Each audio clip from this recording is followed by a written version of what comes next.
Hello everyone, welcome back to Axis IAS. I am Sandeep Kumar और आज हम डिस्कस करने वाले हैं Uttar Pradesh PCS prelims exam और आरओ एआरओ री एग्ज़ाम को लेकर के जो भी अपडेट्स हैं। उसके अलावा 22 दिसंबर को आपका यूपी पीएससी प्रीलिम्स है और 22 दिसंबर अब अंतिम डेट होगी। यानी जो लोग सोच रहे हैं अभी भी पोस्टपोन हो सकता है, तो अब भैया पोस्टपोन नहीं होगा। आयोग एकदम दृढ़ संकल्प ले चुका है कि नहीं, 22 दिसंबर को एक शिफ्ट में हमको एग्ज़ाम कराना है।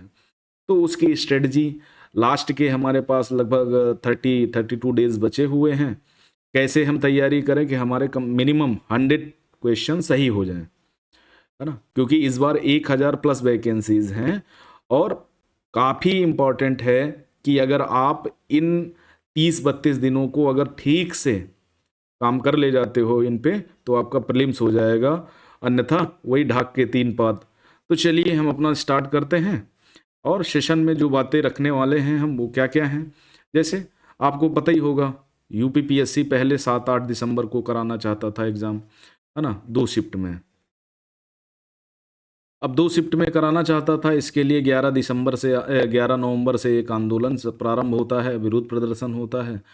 थोड़ा सा इधर उधर गड़बड़ा जाता है, लेकिन अंत में विरोध प्रदर्शन का नतीजा ये निकलता है कि यूपी पीएससी नोटिस जारी करती है और नोटिस जारी करके ये बताती है कि नहीं, यूपी पीसीएस एग्ज़ाम हम सिंगल शिफ्ट में कराएंगे। सिंगल शिफ्ट का मतलब पहला पेपर सुबह 9:30 से 11 और दूसरा पेपर शाम 2:30 से 4:30। अब एक पता है आपको, जीएस फर्स्ट पेपर होता है, 200 नंबर का होता है, 150 क्वेश्चन। एक पेपर होता है आपका सीसेट का, 100 क्वेश्चन होते हैं, 200 नंबर का होता है ना। तो इन्हीं 2 पेपरों की हमें स्ट्रेटजी समझनी है, क्योंकि डेट कंफर्म है, 22 दिसंबर को सिंगल शिफ्ट में आपका एग्ज़ाम होगा। और आरओ एआरओ का जो एग्ज़ाम है ना, आरओ एआरओ भाई एग्ज़ाम तो इसका होना था फरवरी माह में, हो गया था, लीक हो गया पेपर। अब जब पेपर लीक हुआ तो प्रॉब्लम्स आई। पहले तो आयोग ने मानने से इनकार कर दिया, बाद में जब दबाव पड़ा तो आयोग ने माना कि नहीं भैया, पेपर लीक हुआ है, इसका हम री एग्ज़ाम कराएंगे। बढ़ते बढ़ते बातें आगे तक पहुंची। उधर यूपी पीसीएस भी कैंसिल हो गया। यूपी पीसीएस कैंसिल होने के बाद 27 अक्टूबर को डेट मिलती है। फिर चीज़ें बदलती हैं, 27 से 7-8 दिसंबर हो जाता है, फिर 22 दिसंबर हो जाता है। आरओ एआरओ का प्रॉब्लम्स फिर कम नहीं होती हैं, 3 शिफ्ट में कराए जाने की बात होती है, किसी एग्ज़ाम को 2 शिफ्ट में कराए जाने की बात होती है, आंदोलन होता है। नतीजा ये निकलता है कि 22 दिसंबर को तो पीसीएस प्रीलिम्स होगा सिंगल शिफ्ट में, लेकिन आरओ एआरओ के लिए एक कमेटी गठित कर दी जाती है और वो कमेटी बताएगी, दिशा निर्देश देगी कि एग्ज़ाम को कैसे हेल्ड कराना है। क्योंकि उत्तर प्रदेश में एक जून में एक लेटर जारी हुआ था या अध्यादेश पास हुआ था। उस अध्यादेश के अनुसार सिर्फ सरकारी कॉलेजों में ही एग्ज़ाम को कराया जाएगा, जो नीट एंड क्लीन होंगे। उस हिसाब से लगभग 41 जिलों में केंद्र बनाने हैं। अब केंद्र जब 41 जिलों में बनने हैं और प्रत्येक केंद्र पर लगभग प्रत्येक स्कूल में लगभग 300 से 400 बच्चों का पेपर होता है, इस हिसाब से 10 लाख के ऊपर के बच्चों के लिए सिटिंग प्लान बनाना है, तो प्रॉब्लम्स आई, तो आरओ एआरओ ट्रिपल शिफ्ट में कर दिया गया। अब यही बात नहीं रुकती है, पीसीएस तो चलो ठीक है, इट्स ओके, आरओ एआरओ का क्या। अब आरओ एआरओ एग्ज़ाम कब होगा अभी तय नहीं है। कमेटी रिकमेंडेशन देगी, रिकमेंडेशन को मानना है नहीं मानना है ये आयोग तय करेगा। उसके बाद नोटिस जारी करके एक डेट डिसाइड करेगा कि आरओ एआरओ का एग्ज़ाम कब है। लेकिन जो हम मुद्दे की बात करने वाले हैं, वो मुद्दे की बात ये है कि पीसीएस के साथ साथ आरओ एआरओ का एग्ज़ाम कैसे टैकल किया जा सकता है, किस हिसाब से हम अपनी स्ट्रेटजी बनाएं कि हमारे ज़्यादा से ज़्यादा अच्छे अंक आएँ, कि हमारा प्रीलिम्स आराम से हो जाए। तो सबसे पहले बात करते हैं पीसीएस की। 22 दिसंबर को आपका एग्ज़ाम है। अब आज जो है ना 19 नवंबर हो चुका है। अब 19 नवंबर मान लिया 30 दिन का नवंबर होता है, 11 दिन ये बचते हैं और 22 दिन वो, तो कुल मिलाकर के 33 दिन आपके पास हैं। इन 33 दिन में एक आधे एक्सेप्शन मान लो, हम 30 दिन के हिसाब से स्ट्रेटजी बनाते हैं। और दूसरा, हम प्रीलिम्स के लिए कुछ सीरीज ला रहे हैं, खासकर करंट अफेयर्स की। पर डे के वीडियो में 15 से 20 करंट अफेयर्स के मुद्दों को जो लास्ट फ्यू ईयर्स के हैं उन पर हम डिस्कशन करेंगे, जो आपके प्रीलिम्स के लिहाज से जो 25-30 क्वेश्चन आते हैं उन पे फायदा करेगा। तो पाठ्यक्रम जो हमारा है प्रारंभिक परीक्षा का, जीएस फर्स्ट पेपर 200 नंबर का होता है, 150 क्वेश्चन। अब इसमें आपने अगर 95 से 100 क्वेश्चन सही कर लिए तो आपका प्रीलिम्स हो जाता है, सिंपल सी बात है, कट ऑफ के करीब पहुंच जाते हैं। अब इसमें आता है राष्ट्रीय अंतर्राष्ट्रीय महत्व की घटनाएं, यानी नेशनल एंड इंटरनेशनल इशूज, जो करंट अफेयर्स होता है वो पूछा जाता है। अब किस टाइप का करंट अफेयर्स तैयार करें, सबसे बड़ी प्रॉब्लम यही आती है। तो राष्ट्रीय करंट अफेयर्स में आपको जैसे पॉलिटी का डेवलपमेंट हो गया, इकोनॉमी का डेवलपमेंट हो गया, योजनाएं हैं, है ना, और कुछ प्रमुख मुद्दे हैं राज्य सरकारों के, केंद्र सरकारों के, उन मुद्दों से रिलेटेड क्वेश्चन पूछे जाते हैं। बहुत भयंकर नहीं पूछे जाते हैं, नॉर्मल कास्ट के, जैसे कि इस नोबेल प्राइज का वितरण हुआ, नोबेल प्राइज किसको किस क्षेत्र में दिया गया, है ना, पद्म पुरस्कारों की घोषणा हुई, पुरस्कारों से संबंधित हो सकते हैं, इतिहास लेखन से संबंधित हो सकते हैं, किताबें जो प्रमुख आई हैं, कुछ योजनाएं जो उत्तर प्रदेश सरकार, केंद्र सरकार जारी करती है, उनके विषय में इसी तरह के नॉर्मल घटनाक्रम बन जाते हैं, है ना। भारत का इतिहास एवं राष्ट्रीय आंदोलन, अब करंट अफेयर से लगभग 25 से 30 क्वेश्चन पूछे जाते हैं। भारतीय एवं राष्ट्रीय आंदोलन से भारत का इतिहास, प्राचीन, मध्य और आधुनिक भारत का इतिहास पूछा जाता है। राष्ट्रीय आंदोलन पर जैसे स्वतंत्रता आंदोलन की प्रवृत्ति की विशेषता, राष्ट्रवाद का अभ्युदय, स्वतंत्रता प्राप्ति के बारे में सामान्य जानकारी, मतलब गांधीवादी चरण तो भयंकर रूप से आपको तैयार होना चाहिए। 1885 से लेकर के 1947 के पीरियड का जितना भी इतिहास है उस पे क्वेश्चन बहुत ठीक ठाक बन जाते हैं, तो इससे क्वेश्चन पूछेंगे।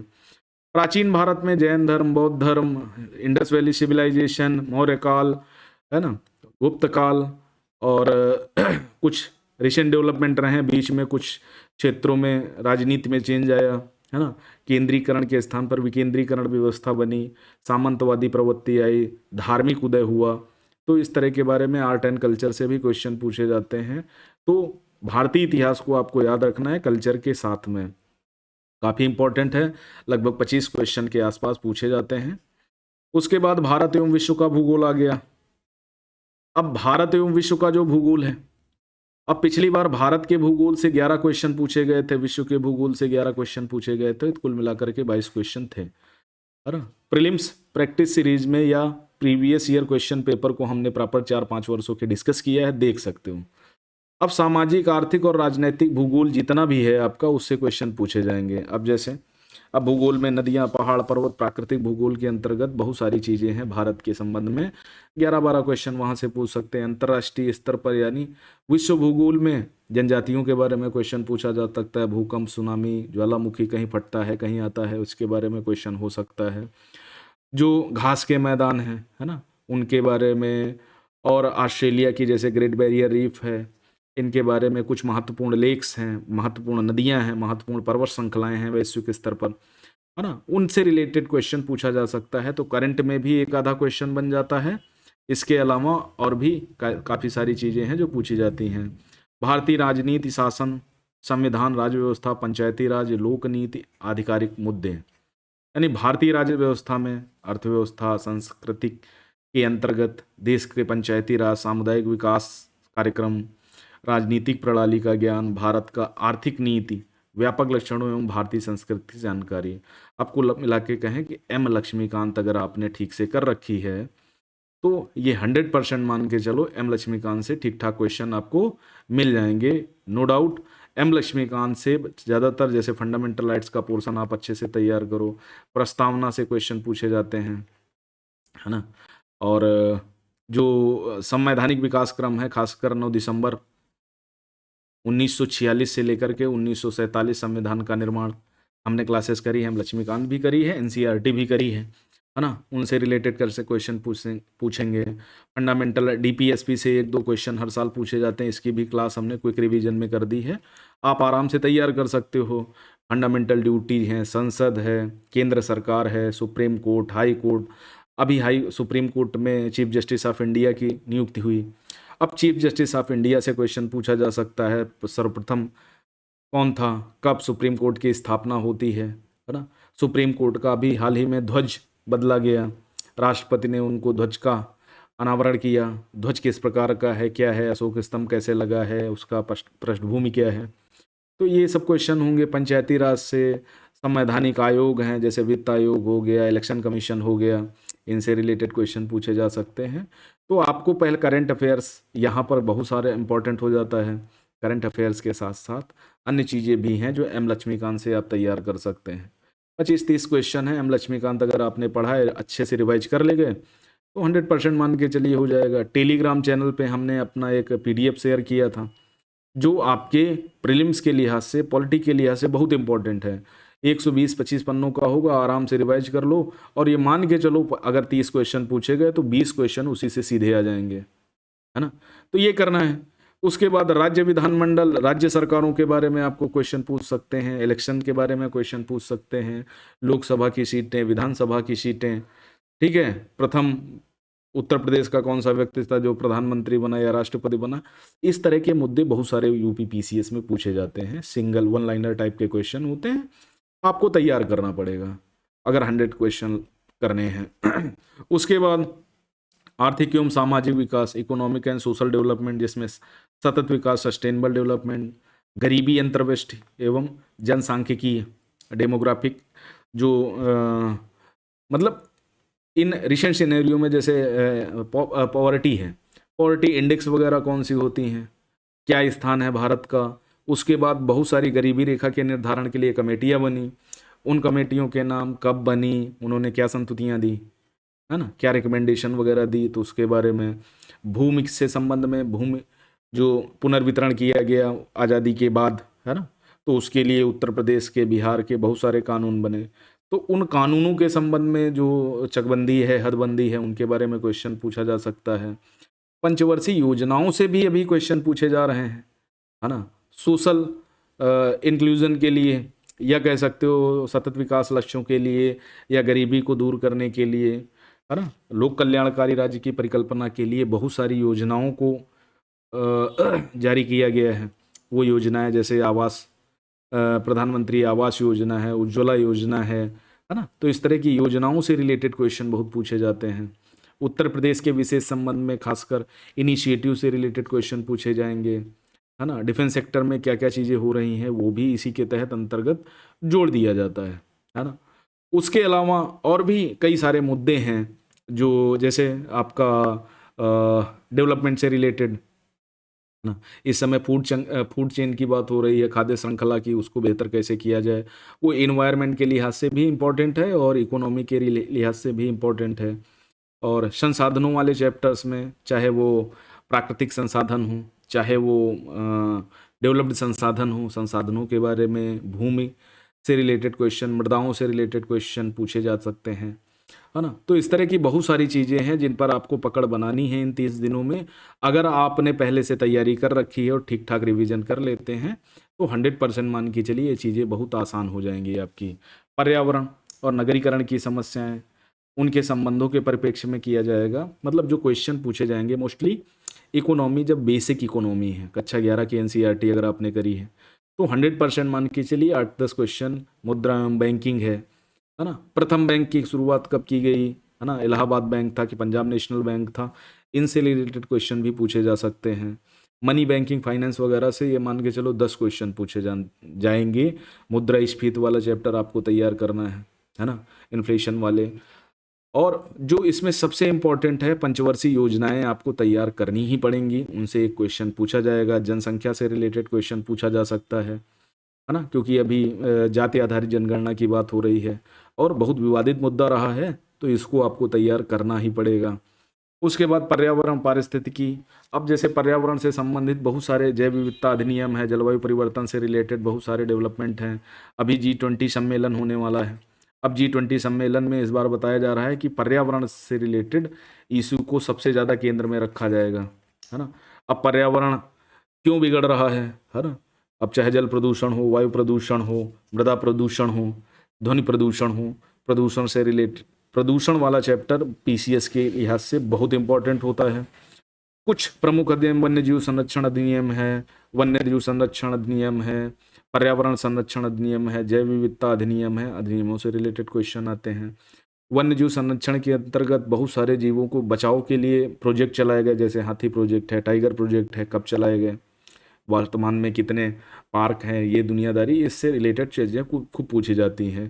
तो अगर आपको इस चैप्टर में ज़्यादा नहीं पढ़ना है तो प्रदूषण वाला चैप्टर ढंग से पढ़ लेना, है ना, जैव विविधता वाला चैप्टर ठीक से पढ़ लेना, और कुछ संगठन हैं, है ना, जो संगठन पर्यावरण की फील्ड में काफ़ी इंपॉर्टेंस रखते हैं, उनसे 100% क्वेश्चन पूछे जाएंगे, ये मान के चलना।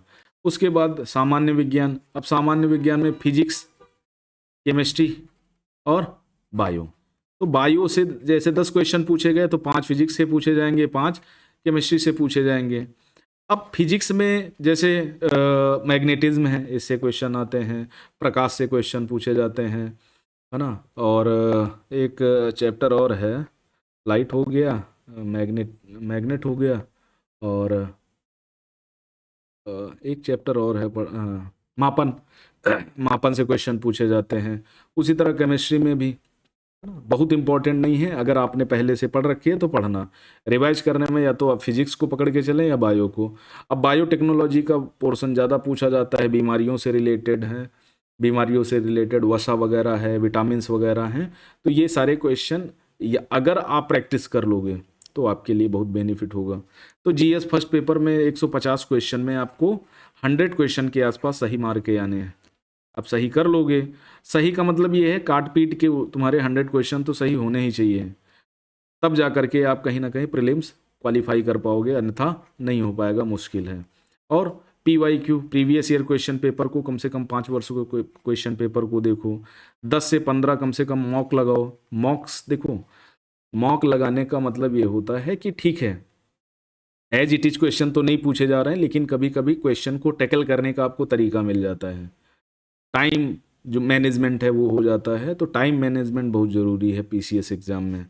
उसके बाद सेकेंड पेपर में आपको 100 क्वेश्चन आने हैं, तो 100 क्वेश्चन में आपको क्या करना है, मात्र 33 क्वेश्चन सही कर लेने हैं, और आपका प्रीलिम्स का शीशेड पोर्शन हो जाएगा।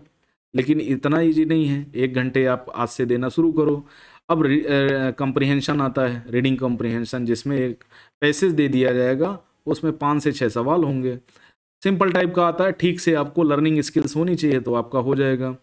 इंटरपर्सनल स्किल्स और कम्युनिकेशन स्किल्स, ये बहुत टफ होता है एग्जाम में, है ना। तो अगर आपने पढ़ा नहीं तो इसको करने का प्रयास न करना। तार्किक एवं विश्लेषणात्मक योग्यता, रीजनिंग एबिलिटी, निर्णय क्षमता एवं समस्या समाधान की अगर ठीक ठाक क्वेश्चन मिले तो कर लेना, वरना सॉरी, वरना सबसे ज़्यादा आपको ध्यान देना है सामान्य बौद्धिक योग्यता, गणित, बीज गणित, रेखा गणित और सांख्यिकी में थोड़े बहुत क्वेश्चन कर लेना। अगर 20 क्वेश्चन पूछे जाएं तो 5 तो करके ही आना। अंग्रेजी 10 क्वेश्चन पूछे जाते हैं, अगर सिंपल लगे, रीडिंग कॉम्प्रिहेंशन सिंपल लगता है, कर लेना, नहीं आए तो नहीं, छोड़ देना। सामान्य हिंदी को जरूर करना। तो कुल मिलाकर के 33 क्वेश्चन अगर इन 1 2 3 4 5 6 7 8 टॉपिक हैं, और अगर 5-5 क्वेश्चन करोगे प्रत्येक टॉपिक से तो 40 क्वेश्चन आपके हो जाएंगे। बस लिहाजा यही करना है, आपको सही करना है, ठीक है। उसके बाद आपको अगर उसमें जाओगे RO में, तो RO में वही एज इट इज पाठ्यक्रम रखा गया है।